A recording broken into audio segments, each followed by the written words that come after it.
comment. We saw this summer in the face of the wildfires that leadership matters, and we have been guided with the confidence and the empathy by so please join me in welcoming my friend Premier Hogan.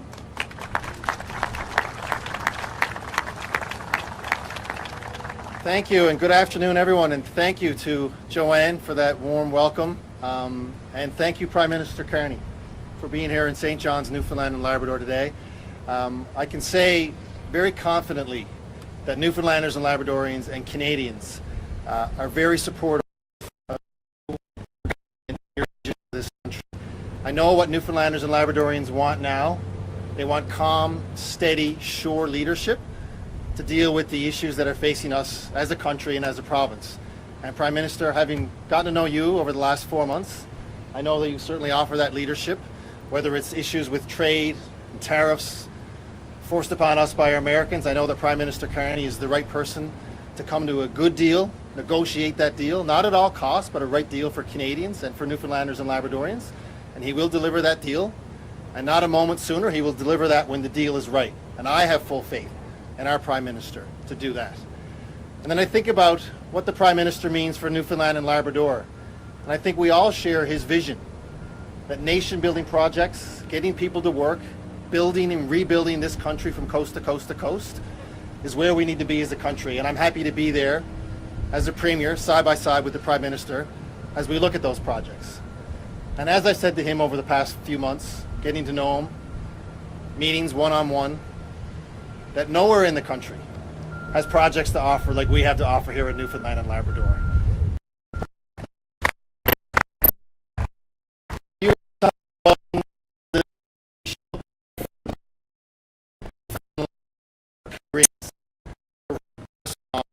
Churchill River in Labrador. And we've talked about day in and day out what that means for the provincial government and our coffers, over $225 billion. But what we haven't talked about is what that means in terms of economic spin-off, the job growth, job creation, not only for the mega projects, but for the mining industry in Labrador West, and what that means for all Newfoundlanders and Labradorians. That money and that economic spin-off will deliver funds for better education,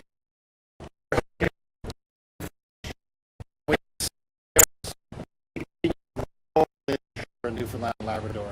And I've had great conversations with the Prime Minister about our oil projects. Most importantly, the next one on the horizon, Beta Nord. And I know the Prime Minister supports us. I know he supports Newfoundlanders and Labradorians. And I know he supports workers. I see a lot of workers here today from New Dock and other facilities. And it means so much to see everybody here today to support us and to support the Prime Minister. So as I said, when it really comes down to it, it's about getting people to work. It's about jobs. And it's about money in people's pockets. So I'm very pleased to welcome Prime Minister Mark Carney here to St. John's Harbour, to Newfoundland and Labrador, to talk more about what he will deliver for Newfoundlanders and Labradorians. Prime Minister. Thank you, John. Thank you. Thank you very much. Good afternoon, everyone. Bonjour tout le monde. Thank you, Premier. Wow, look at this.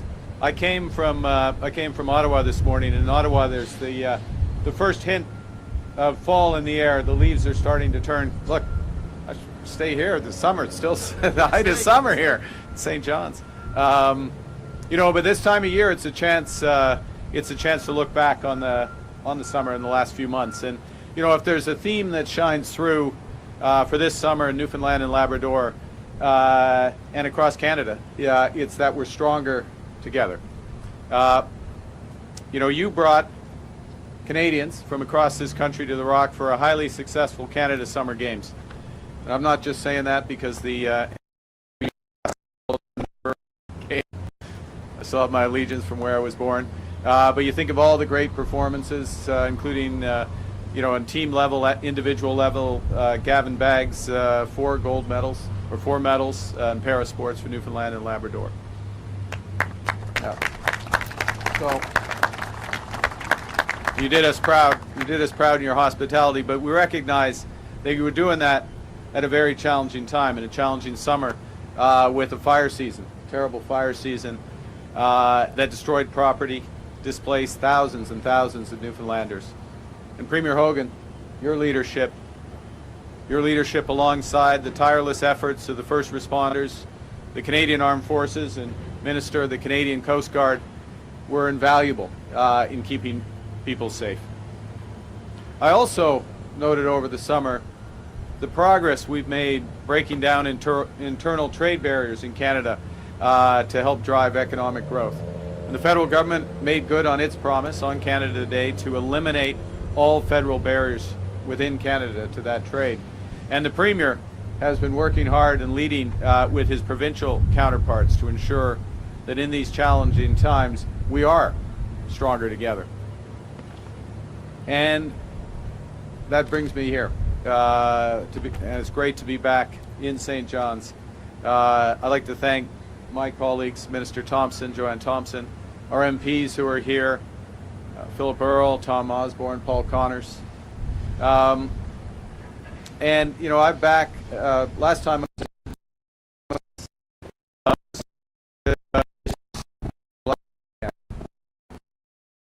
next day went to Gander on the first days of that campaign. And on those days, I was reminded in a visit near the anniversary of 9/11, near the anniversary of 9/11, I had the privilege in Gander of meeting remarkable Newfoundlanders who opened their homes and their hearts to strangers, consistent with the values of this province and this country. And the compassion and the resilience reflect the very best of this province. And they're real reminders, that resilience, that generosity of what makes our country strong. Now, we chose to be here today to talk about the future at one of the oldest shipyards in Canada. And a shipyard that's now proudly owned, led, and managed by local Indigenous leadership. And I especially want to welcome and acknowledge Chief Terry Paul of the Member 2 First Nation, Chief Jenny Brake of the Halibu. Jenny, who started her career here as a welder. And this is a testament to what we can all do. And Sagamok, Chief Joe from the Maniapugak. Now, this dock, as old as it is, 140 years, hard-working women and men from the dockyard, repairing and refitting legendary Canadian ships, from the Canadian Coast Guard icebreakers to the Royal Navy fleets. Let's stop and say a word about this. The Premier referenced building from coast to coast to coast. If you think about the building of the major projects here, the crucial project, and I'm so proud of the progress that's been made in Churchill between Newfoundland, Labrador, and Quebec. You think about the opportunities offshore this great province, including Bay du Nord. But you also look at these icebreakers and what they represent, unlocking opportunity in the Arctic and protecting our country, protecting our sovereignty. That's what building Canada strong means. So whether it's the Cape Roger, the Judy Lamars, they are vessels that protect our sovereignty. They're also vessels that unlock the winter ice, unlock the contribution of this economy to Canada's $30 billion ocean economy. And they're vessels that are vital for the research that allows us to prepare and build for the future. And in doing so, New Dock creates good, high-paying, fulfilling careers for our skilled workers, our welders, our pipe fitters, boiler makers, and the other skills, just as Chief Jenny knows. And we know that shipbuilding isn't just central to our history and our character, it's essential to our future. But that future, that economic future for our country, is caught up in a storm. Caught up in a storm as the United States fundamentally reshapes all of its trading relationships. And to be clear, Canada currently has the best deal of any of the United States trading partners in the world. 85% of our trade with the United States has no tariffs. It's tariff-free. And we have the lowest average tariff rate of any country. But we've learned a lesson over the course of the last several months, is that our relationship with the U.S. is changing. And we can't rely on our most important trading relationship as we once did. You know, we can't control our destiny. So we're focusing on what we can control and building our economic strength right here at home. C'est là notre mission principale, notre étoile de nord. Le nouveau gouvernement du Canada est déterminé à bâtir l'économie la plus forte du G7. À cette fin, nous nous lançons dans un plan ambitieux visant à assurer une nouvelle ère de prospérité après avoir surmonté l'adversité. Notre nouvelle stratégie industrielle transformera notre économie, qui passera d'une dépendance excessive envers les États-Unis à une économie la plus résiliente face aux chocs mondiaux. Une nouvelle économie fondée sur les bases solides des industries canadiennes et soutenue par des partenaires mondiaux diversifiés. Just last Friday, in Mississauga, I announced a series of new and comprehensive measures to protect, build, and transform our strategic industries so they can prosper in this new global economy. These measures are, they're wide-ranging and they're flexible, they're focused on the future. And the first thing we focused on was measures so that Canadian workers can develop the skills for those new high-paying careers that those nation-building projects that Premier and I referenced will create. And we shouldn't underestimate, I'll stop here, shouldn't underestimate just how many jobs will be created, for example in Churchill, as it's built out, on top of the over $225 billion of revenues that come to this province as it operates over decades. So we start with workers, we start with retraining, we start with building. And then we go to those industries and we give them the opportunity to pivot to new products and markets with a $5 billion new strategic response fund. The third thing is we've introduced a comprehensive Buy Canadian policy. So we're modernizing all of Canada's public procurement to prioritize public and Canadian suppliers. Because it's time that we become our own best customer, buying Canadian to build Canadian. So your government will buy in this province and across this country. Fourth, you know, there's some businesses that are very acutely impacted by these U.S. tariffs, and they need immediate liquidity relief. They need immediate funds in order to adjust. And that's the case for the steel and aluminum industries. These are world-class industries. But they're enduring punishing U.S. tariffs. And these impacts are being felt far and wide, including out here on the East Coast. So our liquidity is the support and the time that they need to position themselves for the future. And lastly, this will be my principal focus today, we're strengthening supports for our medium and small businesses.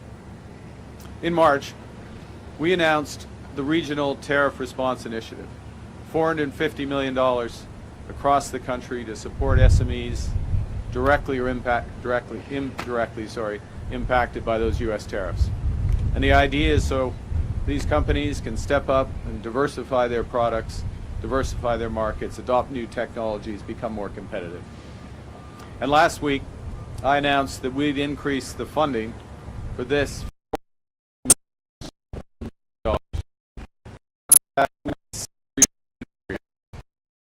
years and provide new non-repayable contributions of up to $1 million across all sectors, so from seafood through to IT. And today I'm proud to announce that $80 million of that funding will be dedicated to businesses right here in Atlantic Canada.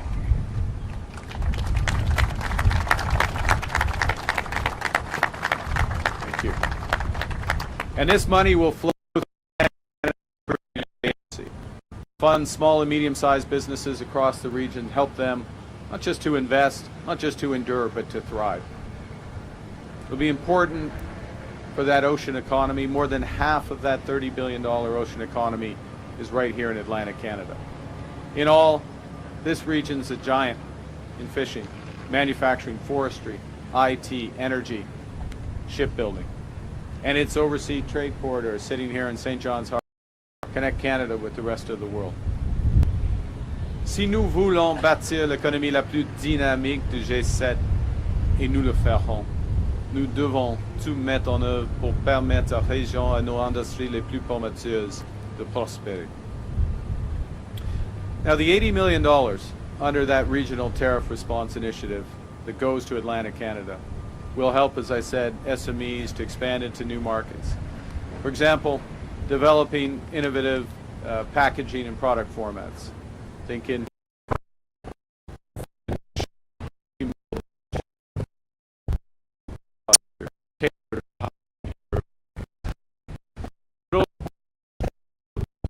businesses upgrade their cold storage and live holding systems, so products can stay longer, was fresher for longer, and make it easier to reach more export markets overseas. And our manufacturing and resource industries will also benefit.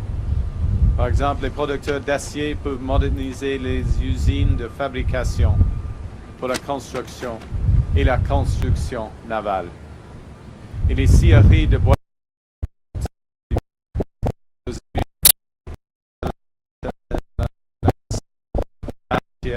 de construction durable. Enfin, les entreprises peuvent moderniser les usines de transformation en optimisant le placement, le tri.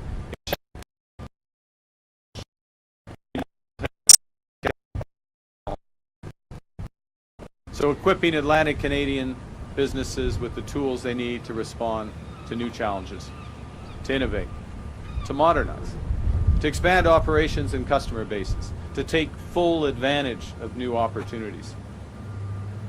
These are the ambitions that align with the missions and what's guiding your government to build lasting economic strength.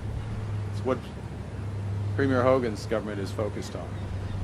Now, we recognize that we're only going to realize these opportunities if we act. And you know, that can be tough in times like this. Changes in the global economy. This isn't just a phase, it's not just a transition, it's a rupture. It's a fundamental change that's happening in a very short period of time. And that rupture brings immense uncertainty. And when you have that big uncertainty, that can paralyze decision making, hold back investment, stifle growth. But this is not the time to delay.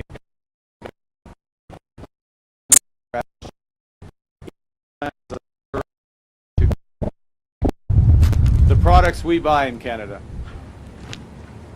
taking the time so our businesses can have what they need to adjust to new realities, getting capital to our businesses so they can retool and find new markets, and getting our workers, helping them have the skills they need for the future. Because when our businesses take calculated risks rather than face unknowable uncertainties, our builders, our innovators, our entrepreneurs thrive, and all of Atlantic Canada and the whole of the country rises with them, with higher wages and a brighter future. The people of this province, from their history, know better than anyone how precarious an industry can be. You know that the forces can change overnight and change everything. We are clear-eyed. Canada's new government is clear-eyed about the scale and the speed of the forces currently at play outside our shores. So we're empowering Canadians to shape our own destiny, to build the future we want, an economic future that's not reliant on one trading partner, but built on strong Canadian industries, powered by strong Canadian demand, and bolstered by new international trading partners. So we're making the major investments to ensure our industries, our businesses can bridge to that future, seize opportunities, so we can create that rising tide that lifts all boats. A global leader in food, in fishing, in shipping, in defense, in IT, and in energy. Because Canada has what the world needs, and we have the values to which the world aspires, because together, stronger, we are building Canada strong. Thank you very much. Merci beaucoup, and I look forward to your questions. Thank you, Prime Minister. We'll now begin the question period. We'll start with question. Go ahead. Heather Gillis with CBC News. Hi. Prime Minister, how do you plan to pay for these support measures? Will it be adding to the deficit or through cutting programs? So the measures we're taking, the Strategic Response Fund, liquidity so that businesses can pivot to grow. What I'm talking about principally today, the Regional Tariff Response Initiative, $80 million so they can invest in the future. Those are investments. Those are proud investments. They're ambition investments for the future. And what the government is going to do, and what we're in the process for the next budget, is focusing on reducing waste, reducing unnecessary federal spending, reducing the duplication in federal spending, becoming more efficient in federal spending so that we have the room, we have the force to support our businesses so they can invest for the future. That's what we're doing. And a key message from today is we're doing that, and we'll be working with the province of Newfoundland and Labrador on major projects in energy, clean and conventional energy, for example. We're also working with the smallest businesses in Newfoundland and Labrador so that they can all invest for a brighter future. Prochaine Thank you. question. Bonjour, Kira Morellon avec Radio-Canada. Ma question est pour le Premier ministre. Vous avez parlé beaucoup d'unité nationale depuis votre arrivée au pouvoir. Oui. Pourtant, au Québec, le Parti québécois a quand même le vent dans les voiles et son chef est pressé de tenir un 3e référendum sur l'indépendance de la province s'il est élu Premier ministre l'an prochain. Est-ce que vous êtes inquiet pour l'unité nationale? J'ai beaucoup de confiance pour l'avenir du Canada, l'avenir du Québec, l'avenir du Canada, parce que les Québécois et Québécoises, ils veulent investir dans l'économie québécoise. Ils veulent l'investir dans un avenir plus prospère, plus équitable, plus soutenable pour le Québec et pour le Canada. Et nous travaillons dans une étroite collaboration, oui, avec le gouvernement du Québec, le gouvernement actuel du Québec, mais les entreprises et les ouvriers, les travailleurs québécois et québécoises, afin d'atteindre cet avenir prospère. D'accord. Next question. Cameron Kilfoy with The Telegram. I'm curious, what kind of relief can people who lost their homes to wildfires here expect from the federal government, and when? And I'm also curious if you believe it's time to establish a national fire agency, given the amount of destruction seen this season. Well, I think thanks for the question, and let me first say to those families who've lost their homes, lost their property, and been through the trauma of the fires, that recognize the immense anguish that brings. I'm grateful, as I said earlier, to the Premier's leadership, to the first responders, to the forces, to the Coast Guard, the action, the speedy action and timely action that helped preserve lives during this difficult time. We're working through the compensation. It'll be at the appropriate time. My key point, though, to your question, is we have an emergency response agency which helps coordinate those responses. I think what we're taking from that is we need to continue to invest in all aspects of fire prevention.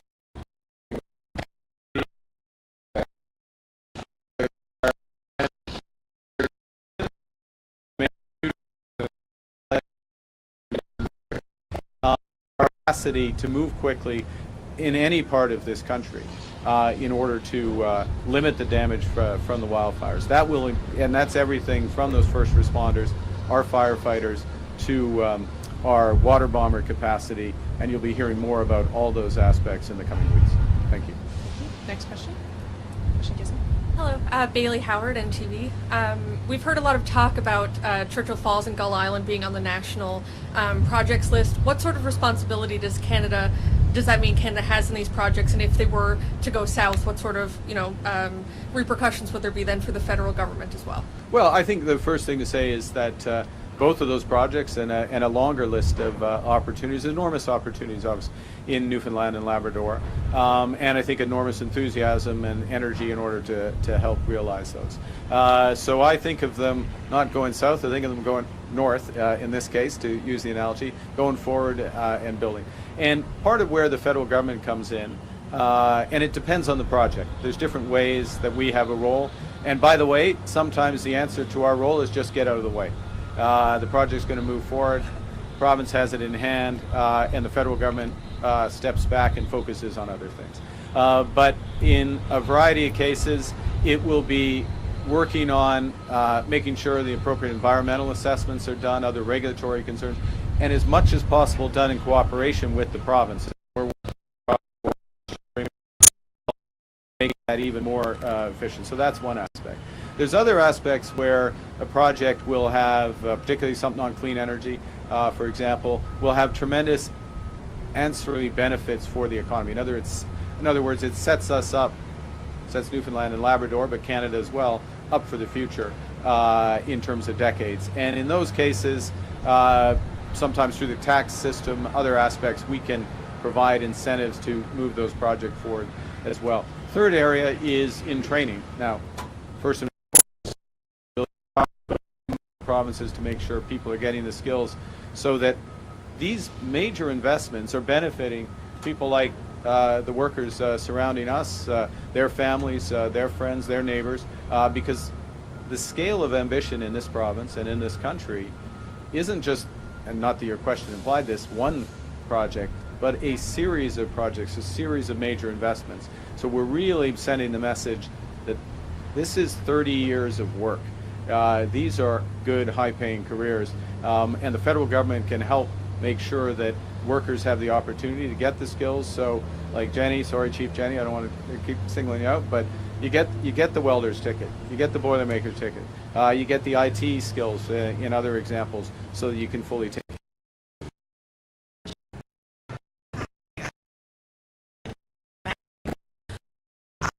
The amount of money that you're talking about here, $80 million split across 4 provinces and all small and medium-sized enterprises. Does this realistically actually serve all of the needs that are going to be out there? If you look at even the Chinese tariffs on shellfish, for instance, you know, a sustained tariff there is going to be devastating. Can this really help manage what's going to be tremendous impact for folks who aren't necessarily going to become boilermakers or serve the major projects? Yeah, no, so I think the first thing to say is part of the way we allocate, look, $1 billion is a lot of money. The overall format, $1 billion is a lot of money. And what we're allocating here is bigger than the relative share of population, the relative share of GDP of the overall Canadian economy, allocating that way. The second is it's channeled, as I said, through ACOA, the Atlantic Canada Opportunities Agency. And it's one of multiple projects or policies.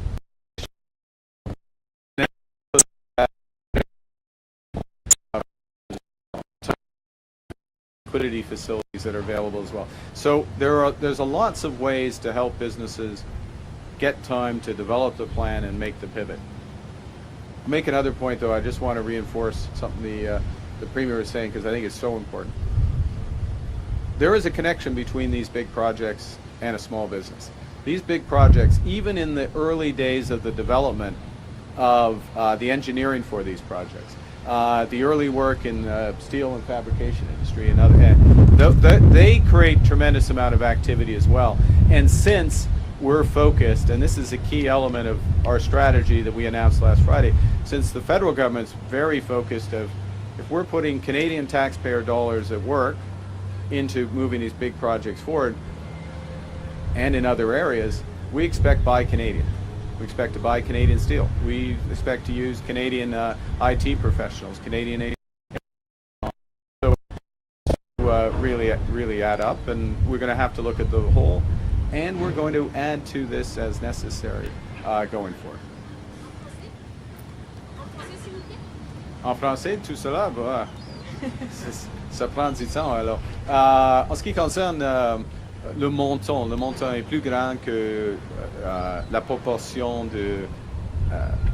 les 4 provinces ici, la proportion du PIB national ou de leur population, la proportion de population nationale. Premier point. Deuxième point, il y a plusieurs initiatives de ACOA, y compris la liquidité de la Banque de développement du Canada, par exemple. Alors, il y a plusieurs initiatives. Et on ajoute cette initiative d'aujourd'hui avec les autres. Point final, les grands projets, les projets à l'échelle nationale, ils vont créer des retombées pour des petites et moyennes entreprises en même temps. Merci. I just had a quick follow-up, and that's in terms of regional distribution. I'm wondering, do you find yourself right now pulled between the provinces in terms of their different demands, and is that becoming difficult for you to navigate in any way? We are working very close. I'd answer it differently. We're working very closely with the provinces. We know which industries also are most immediately affected. They're the so-called strategic industry for the Americans: steel, aluminum, forest products, automobiles, copper, pharma to come. And then we can see the connections to other sectors from that. So we can target that way, and yes, there's a different regional distribution of each of those industries, so we're aware of that. But we're also conscious of the knock-on effects of those tariffs. So we don't want to overly concentrate just on the strategic sectors. And it's an ugly term. Maybe it's not ugly, but it's just complicated. These are agnostic, neutral across different industries, that what we're announcing. So you don't have to directly have a tariff impact in order to have them. But let me say one last thing, which is to focus again on the forward. And standing here, we see examples of this. These Coast Guard ships, icebreakers, and others like them are going to help open up opportunities. They are also going to be invested in, future examples are going to be invested in through our defense industrial strategy. To protect Canada, to make our country secure, we're going to spend a very large amount of money to make this country secure in a world that's much more dangerous. Now, we're going to spend it in a way that's smart. We're going to spend it in a way that helps shipyards in Canada, where skilled trades people in Canada are working on developing that. Right now, or up until now, the country's been sending 70 cents on every dollar of military procurement outside of Canada to the United States, and that's going to change.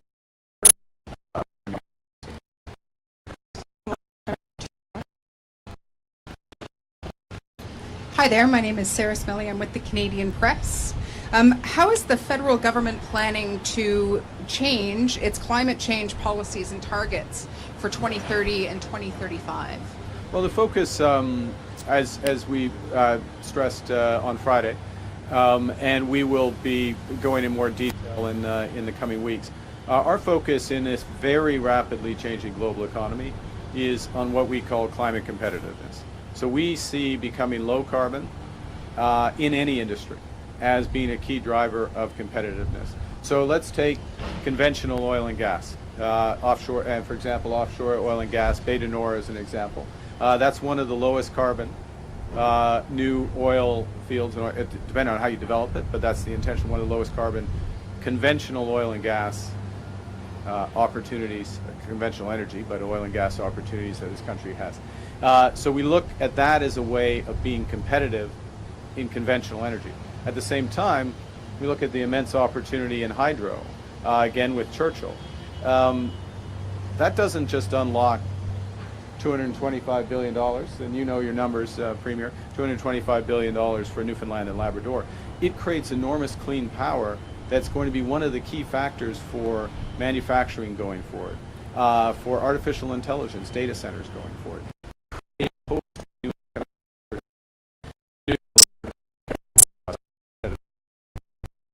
On what can we do in order to drive emissions down in a way that makes the country more competitive is crucial. Last point on it, and I can't stress this enough, our home building strategy, Build Canada Homes, and you'll be hearing more of that in the next few days,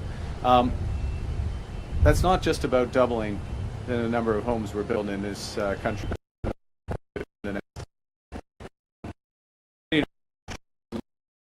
that's more efficient, that homes themselves are more energy efficient by more than 20-25%. And all of that will get our emissions down and make us more competitive. So that's the focus of the government. The government is focused on results, making companies, businesses, industries more climate competitive. Thank you. We'll have time for one last question. Dernière question. Prime Minister Terry Roberts, CBC.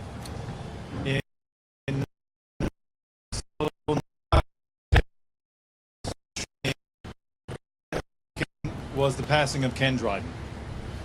A lot of Montreal Canadian fans in this province, and I'd like for you to comment, a human moment here. Tell us what your thoughts on the passing of a legend.